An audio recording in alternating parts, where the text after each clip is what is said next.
Kenapa saya sebut ini sebagai upaya momentum 2024? Satu ya, tujuan kan sederhana, ingin menunjuk bahwa pemerintahan saat ini yang dibangun oleh Jokowi itu mayoritas juga sudah dilakukan oleh Pak SBY, kan itu. Sementara kita tahu bahwa salah satu jualan politik yang dimiliki oleh Jokowi adalah infrastruktur yang maksimal. Ya. Bahkan dari survei yang kita tampilkan tadi, kondisi apapun di negara ini, kalau ditanya soal Jokowi, tingkat kepuasan pertama adalah infrastruktur. Jantung politik yang dimiliki oleh Jokowi itulah yang sebenarnya ingin disasar oleh Partai Demokrat.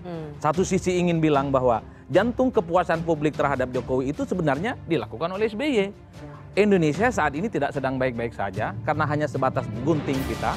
Maka kalau ingin Indonesia jauh lebih baik untuk 2024, pilihlah Partai Demokrat dan pilihlah AHY. Ini kan jualan politik. Demokrat berharap dengan menjadi oposan yang keras, dia bisa menarik suara orang yang selama ini tidak suka sama Pak Jokowi. Jadi wajar kalau kemarin Pak AHY ngomong soal Pak Jokowi cuma gunting pita. Padahal ya kan, banyak banget publik sudah membuktikan pembangunan di era Pak Jokowi jauh lebih banyak dibanding di eranya Pak SBY. Atau Pak SBY yang ngomong, ada kemungkinan pemilu akan curang. Gitu. Dan Pak SBY juga ngomong, sebelumnya dia pernah dituduh loh, pemilu bakalan curang. Waktu 2019, ada suara-suara nih pemilu bakalan curang. Dan SBY ngomongnya apa waktu itu? Kata Pak SBY, biasanya orang-orang yang menuduh itu dialah yang terbiasa melakukan kecurangan. Dan di 2022, Pak SBY ngomongnya begitu, ada kemungkinan pemilu curang. Begitu kata Pak SBY, atau pemilu tidak adil. Kritik dari Demokrat adalah bentuk marketing politik. Eko Kung tadi mengatakan biar elektabilitasnya naik.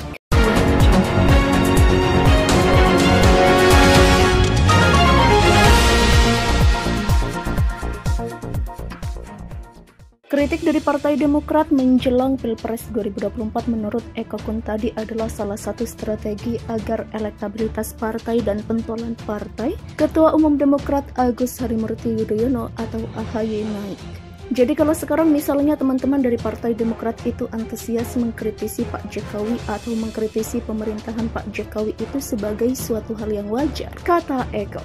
Persoalannya apakah yang dikritisi itu masuk akal apa enggak, kan itu yang menjadi masalah. Kalau soal kritik mengkritisi sebagai parpol yang ada di luar pemerintahan itu normal-normal saja. Demikian tambahnya. Menurutnya saat ini anak SBY sekaligus Ketua Umum Demokrat Agus Harimurti Yudhoyono sedang berusaha menggantikan peran Prabowo Subianto saat periode pertama Jokowi menjadi lokomotif oposisi. Hasilnya apa? Lumayan loh, survei-survei terhadap Partai Demokrat cukup meningkat. Kalaupun belum signifikan banget. Nah, kritik-kritik yang dilancarkan oleh Partai Demokrat kepada Pak Jokowi atau kepada PDIP yang kemudian disambut oleh kader PDIP lainnya, misalnya dengan berbagai debat itu bagian dari marketingkan politik. Demikian jelas Eko.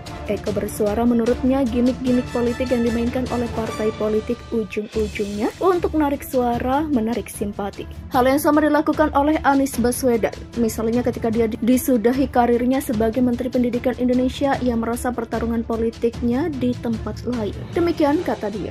Dengan asumsi bahwa bandul politik mungkin akan bergerak ke arah berlawanan dari stylenya Presiden Jokowi, sekarang itu yang diharapkan sehingga Anies adalah dapat limpahan elektabilitas. Dan lumayan loh elektabilitasnya, kalaupun masih di bawah Pak Prabowo dan jauh di bawah Pak Ganjar Pranowo, tapi positioning politik sebagai oposisi, sebagai orang yang katakanlah bertentangan di masyarakat, publik menangkap ini saling bertentangan, itu mendapatkan berkah elektoral buat Anies. Demikian jelasnya. Apakah akan begitu seterusnya, kita nggak tahu. Tetapi setidaknya berkah elektoral itu didapatkan dari posisinya sebagai oposisi. Artinya kritisisme Anies terhadap Pak Jokowi, terhadap program-program pemerintah pusat itu semata-mata bagian dari trik politik. Demikian tambah dia. Cara ini adalah memang menyasar bagian untuk menjaring suara dari masyarakat yang selama ini boleh dikatakan tidak suka atau tidak cocok dengan pemerintahan saat ini. Eko juga mengingatkan bahwa dalam demokrasi pasti ada polarisasi. Ada partai pengusung, ada partai penguasa, ada partai oposan, dan ujung-ujungnya dua kekuatan ini pasti akan merembes, mencari dukungan masing-masing dan ujung-ujungnya terjadi polarisasi.